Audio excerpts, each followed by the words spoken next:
Yeah. Looks like she's here. Brett, do you see that she's in the guest? Hello, Adey.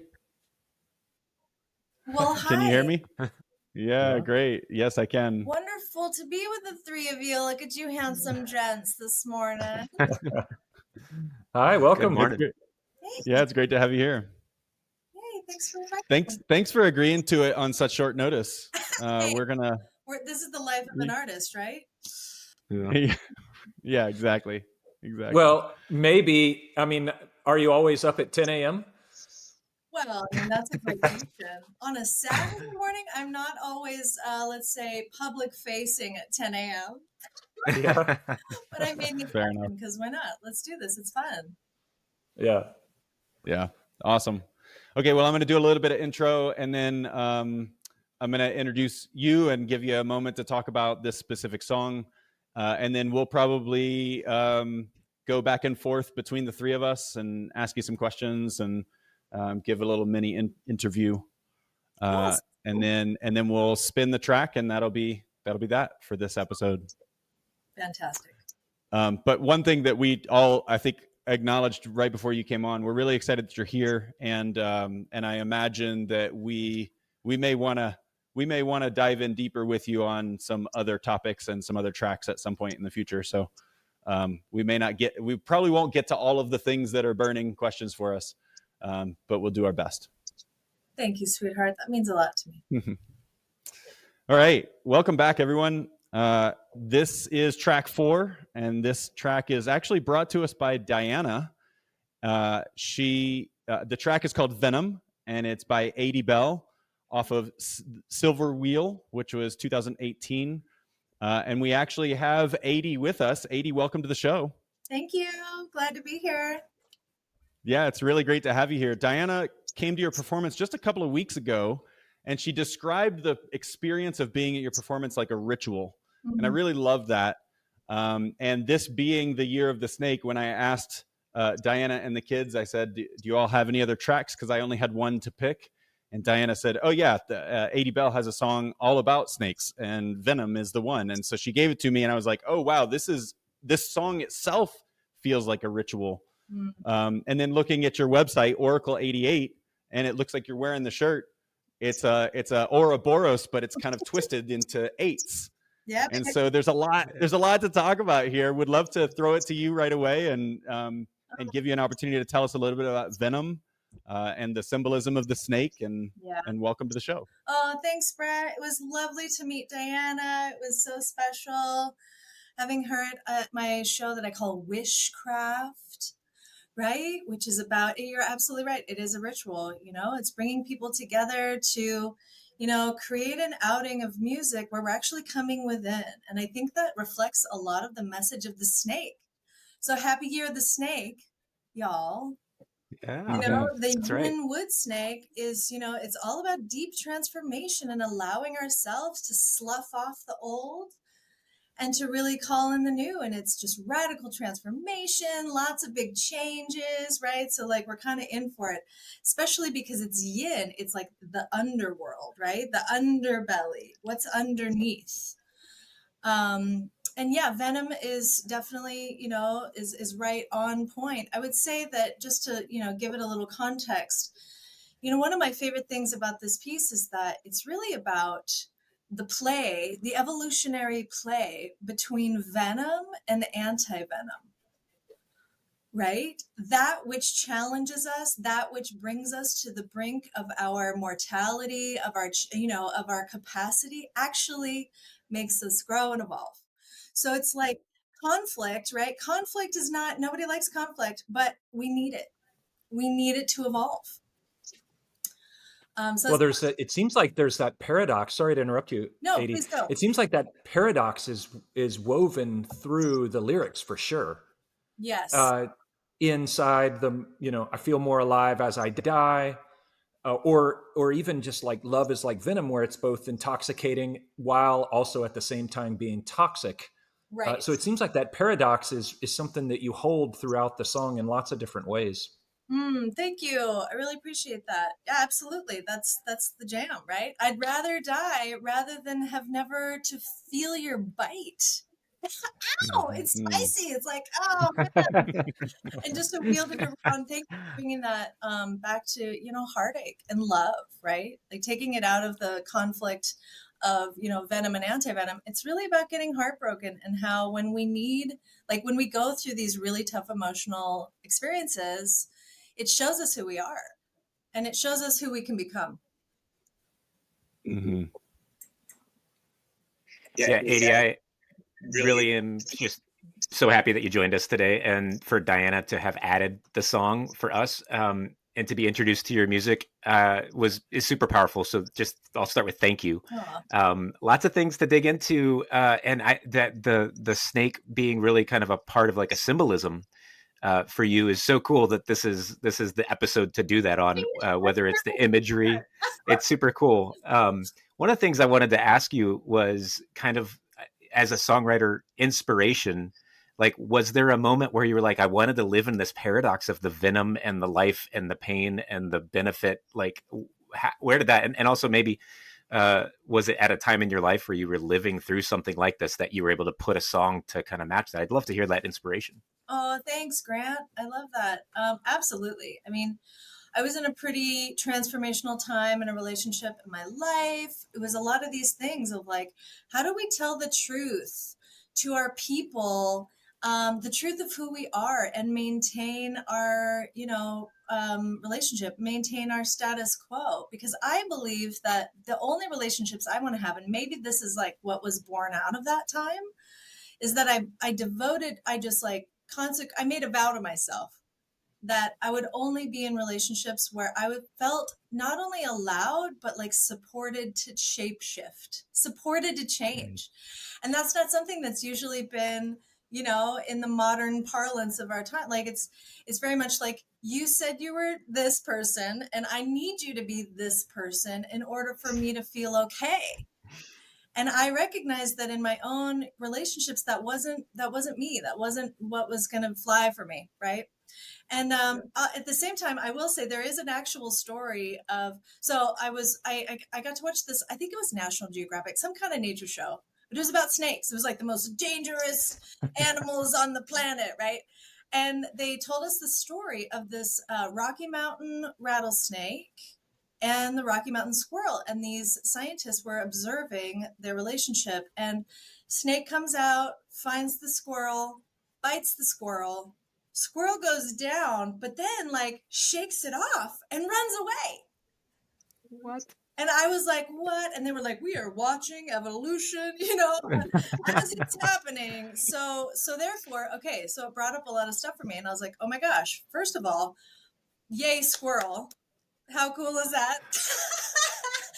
But also what's going on is we're actually getting to see this like in real time, evolution of now the snake's venom needs to get more robust, right? Like the snake has to evolve in order to be able to kill and capture, like eat its prey. So it just started my mind kind of going like, wow, oh, I saw the parallel of that. Plus just how we are as humans with each other, how we are with the natural world. It just kind of opened this whole Pandora's box of conflict as evolution, and also the imperative, the desire and the natural imperative to grow and evolve, right? That lives within our DNA. It's not even something we might consciously choose, like the rattlesnake. Mm-hmm. So thanks for asking that question. That was part of what kind of spun me off on it. And then away we go. Venom just sort of like arrived. I love, yeah. I would just say the conflict, like leaning into the conflict, embracing the conflict. That's sometimes counterintuitive to us, yet it's such an important part of life and relationships. And I think you captured it so beautifully in this song too. Just such beautiful piano that opens from the beginning. Ironically, and I don't know if you've ever heard of the band Pinback, but our previous episode just featured Pinback, and the beginning of Venom starts very similar to the last song we featured, The Hate Knots of Melancholy Wool. And I was like, wait, and then it very quickly twists. So, I mean, we're kind of nerds in that way, where we find these threads through all of these different things and love to tie them back to other episodes. You're my favorite. But I just loved your piano playing. Yes, thank you. So, you're my favorite kind of nerds, because I love nerds. I love Pinback. I was snooping your playlist, your channel last night. And I was like, oh, Pinback, that brings back so many memories. I was like, oh, and you don't really find a whole lot of people who are into Pinback. So yay for Pinback. Yeah. Right. Right. Grant. Well, I will. I want to say a couple of things. One is this idea of venom being poison or medicine, and the story of the squirrel is really funny. Diana told me a little bit about it, so I'm glad we got that. We got that on record. Yes. I'm excited to get the opportunity to see you. I love that you're here in Asheville. I'd love to know if you're touring. And Sean is in Houston, and Grant is in the Twin Cities. So there, if you're going to any of those cities, we would definitely love to know. Oh, I'm a huge fan of Tori Amos, and I went to her show by myself at the Majestic Theater in Dallas way back when I was in my 20s. And I remember being captivated by the sort of ritual feel that she is as a performer. And so when Diana immediately said ritual, and then I heard your piano, I was like, oh, wow, I'm getting Tori Amos vibes. And I would love to get back to that kind of a scene. So I'm hoping to get to witness that sometime myself.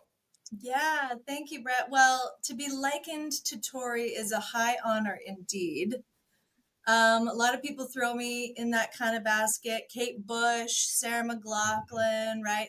And I think some of it is because, especially with Kate and Sarah, like it's hard to separate out because it's a female piano player, right? So like those are the main archetypes that are just easy to kind of cross over. And of course, all three of them are brilliant. But Tori's, she is a storyteller. And I think that where she and I kind of overlap is really around, like you said, it's ritualistic female storytelling that's sort of off the beaten path. It's like, and of course, Kate as well. Sarah kind of took a little, I think, more of the mainstream vibe, which of course is gorgeous. It's just a different kind of a feel. So thank you for saying that. That means a lot to me. I actually didn't really listen to Tori Amos at all until I was in my like late 20s. People were like, Tori. And I was like, all right, fine. Play me some Tori Amos. Let's do this, But also, she and I grew up playing music. So that's another thing, like a crossover. She started playing piano very young, and so did I. So we have kind of that like 10,000 hours before you're like 25 sort of thing, right? So there's a certain like level of playing, I think, there that, of course, I'm not likening myself to her level of playing. Like she went to the Peabody Institute. Like she does shit I can't dream of. Whoops, I cussed. Sorry. But I just want to say about touring. Okay, so first of all, come to Wishcraft. Right now in Asheville, that's my main jam, and it's here in my house. We have a Steinway Baby Grand. Can't wait to tell you the story about that piano. We have a nice little intimate seating. I really enjoy it because, like I said, Wishcraft isn't just a show, right? It's not like you're just going to it's not, I don't play coffee shops and like breweries, right? It's not music for just like, hanging out and having a good time too. And there's nothing wrong with that kind of music. It's just not what I do. I mostly play house concerts and theaters and churches, right? Places where people really want to come together and, like you said, have a ritual, have a moment to come within. I'm still looking for the right venue in Asheville for that. So if just send it my way. And a piano is a plus. Not necessary, but definitely a plus. And I usually go back to the West Coast every year, usually towards the end of the year, around like September. So we'll see. But honestly, I really want to tour the East Coast. I want to dig in around here and get more of a circuit here. And as you know, I'm sure like as an indie artist, it's like, you're the one doing all the things. And to be honest, I only have so much energy for the game. So a lot of my life is sort of deciding like, okay, where's the right venue? How are we going to really build this rapport and build this intimacy and actually have shows that really feed me as well as feeding all of us? So that's my requirement. Yeah, I love that. And then the last thing is just, I love recording. I've got a bunch of equipment at my place. We have a whole stack of songs that haven't been recorded yet. So I'm kind of just in this early part of the snake year deciding like, where do I want to put my focus? And of course, if I've got fans in Houston or, Colorado, like wherever, and if you guys put together like a Righteous House concert and we actually make it like it's part of, and I know you know this last thing, like part of an indie musician's career path is really actually paved, you know, by our fans. Right? It's like when our fans go, oh, we have enough people to make this happen, let's do this thing, then it comes together. But you know, heading out and like, you know, being on the road for months and doing my own, like chipping away at it, I might look like a spring chick, but I'm not I'm not at that point in my life. So I'm super excited to meet all my new fans and go to new places, and it's a collective, right, adventure. Excellent. Well, it's so good to have you here. Grant, Sean, anything to end with? I do. I'm dying to ask about the instrumentation. Can I ask? So, Adey, which instruments are you playing on the track? On Venom, it's just piano and vocals. Okay. And it sounds like there's a cello in there as well. Yeah, my cellist, his name is James Hoskins. He lives in Boulder, Colorado. Speaking of Colorado, he's a monster. And when we get together, you know, what we both love about our collaboration is that I don't usually keep him on cello parts. Like he does some bowed lows, right? He does some like pretty classic cello, but really all of my artistic director notes for him is like be an animal, and he does, and he gets into these wailing, yummy places where you're just like, what is even happening right now? So Venom is more of a solo me and James moment. On Silver Wheel, however, we do bring in my my other vocalist, Jeffrey Lynn Carrington, and she's what we call our Snow White. She does the creamy, buttery highs. That's just like, it's unreal. You know, you're just listening. You're like, what is even happening? So check out the rest of the album for that. But yeah, that's mostly James and I. And it was done live, actually. Yeah, I love it. What I want to ask about the composition is that the lower register is played from the piano at the beginning. I'm sorry, I think it's played with the cello at the beginning, and then in the middle, it's played with the piano, and then the cello comes back in. I like the way it sort of creates some chapters. And then I like the way it changes the timbre a little bit. And kind of becomes more expressive as it goes. So I wanted to just ask a little bit about the sort of artistic thinking around having the cello play that way, and have the middle chapter, if you will. I'm just making up words, so feel free to redirect me if you think about it differently. But why the lower end was played by the piano and how that builds into the story. Oh, Sean, you're my favorite kind of nerd. Thank you. Thank you for knowing. Just thank you for tracking music in that way. It's a delight to have this kind of a conversation. Yeah, it's really cool because James and I, let's see. What we do first is that the song usually arrives within my being and I write it. And it's just me and the solo piano, right? That's where we start. And then James comes over. And this was in the days when we could collaborate one-on-one more often. And then I just play and he plays too. And we just we air it out, right? It's like the decanter. We just like go, what wants to be felt? How are we doing this? And then, you know, we record that. And then we go back over and we go, okay, well, I like this and I'm not sure about that. And right, we start to refine a little bit. So most of what you're hearing is intuition. It's us being able to kind of like meet each other on the dance floor, if you will, and be like, oh, you're kind of leaning this way, I'm going to lean that way. And then, you know, and then we play off of moments, of course, because it's my music and I get to be the queen. I call myself a democratic monarchy, if you will. I want to know the I love that of my players, but I also, at the end of the day, I'm going to be like, this is the thing, right? And so I love what you said about the chapters too, because I kind of call them vignettes. So a lot of my music is like, here's a frame, transition, here's a frame, transition, maybe the two frames together, right? They kind of come as these little pulses of stories. Mm-hmm. And you should see the notes that he has, because he keeps notes, because after we find the perfect thing and we record it and we love it, then of course he has to learn it so we can play it live, which is you should see him. He gets so upset at that part, but he's great at it. He's amazing. So what happens is, sorry, just last thing, we just take notes on these vignettes, and it's not like, C sharp minor to, F, like it's none of that really. Of course we have the, the chords there for reference, but it's more like, and especially on Venom, we have, emerging from the snake den into the meadow of rabbits, right? Like that's literally in our notes. So that when that part comes, we're both like, oh, are we in the snake den? And then we're going to do, 3 bars until we get into the meadow with the rabbits. So that's a little bit of how we work and how we play together.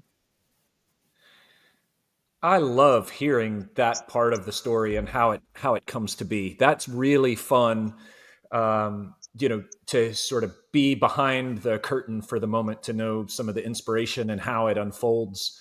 That low register, I think, is what is really the gripping part to me. And when I think about it now, it feels like it's sort of the movement of the snake through the high grass, or as it may get the sense that there are some rabbits in the field or whatever it is, and the sustain pedal that sort of stays open makes this sort of wall of sound. And then also the richness in the cello. It's just really it's an incredible composition. And I found myself so drawn into that lower register and the interplay between the piano, the bass of the piano, and the lower cello. And so it's fun for me to hear that it wasn't necessarily planned. It was just what emerged, because I think what emerged was really incredible. And then I want to change gears just for a sec, because you made 2 references to this now. And so I have to ask. You said, I'm not a spring chicken. And you said, I see myself as the queen, because one of the things that I noticed on the Silver Wheel album art is that your eyes are sort of pointing towards this part of this 8-part wheel.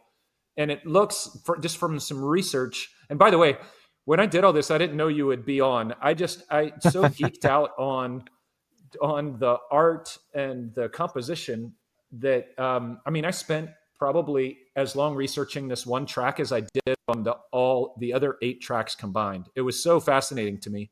But it looks like the moon phases around the perimeter, and then some runic letters. But then I found an additional image somewhere that looked like it talked about the 8 archetypal roles of a woman's life cycle, sort of from child to older woman. And it looks like you might be looking at the queen part of the diagram. And so when you said, I see myself as the queen, that kind of blows my mind. Now your eyes aren't exactly in that direction. It could be pointing towards the midwife or pointing towards the sorceress. And so I got this sense that, okay, we've got a little bit of play here, because your body and your arm is covering all the other pieces of it, almost as a signal, like those parts have passed. This is where my focus is. And I just thought, wow, this is really incredible, especially when you think about the snake and the themes of the growth and the wisdom, the prosperity, the movement, the transformation. I just thought there were so many layers of meaning that were here that I was noticing.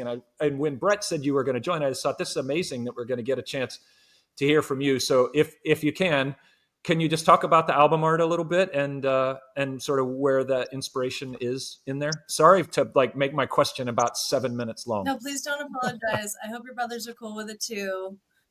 I'm sure they are, right? Okay, so first of all, wow. Thanks. I'm glad some of that comes across. That's so exciting for me. Okay, so Silver Wheel is a concept album.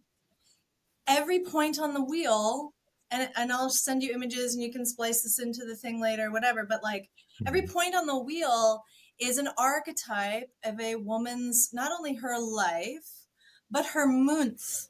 Okay, hence the moons. And so each song has a point on the wheel. And what I like to call Silver Wheel is basically a prophetic confession from each of the archetypes as she moves through the phases.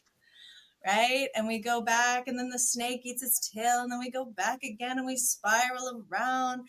And then, we could talk for a long time about that, and also the work that I do that in other areas of my life. But I think that the other thing around the, focus on the queen is that, and we talked about this at Wishcraft with Diana on Sunday night, last Sunday. And so we've all heard of the triple goddess, maiden, mother, crone. But it's incorrect. It's the truth, but it's not all of the truth. There is a fourth face or a third face, depending on how you're counting them, of the goddess, and she is the queen, right? She is the matriarch. And that whole side of the wheel, what you might call like the left-hand side of the wheel, you've gone through your youth and your childhood and then motherhood. That whole second half of the wheel, which encompasses archetypes like the teacher or the midwife, the queen or the matriarch, the oracle or the sorceress or the wild woman, and then the crone, have unfortunately for like 6,000 years or so been really repressed. It's been really underground. And so even to this day, the fourth face of the goddess to women even is like, what?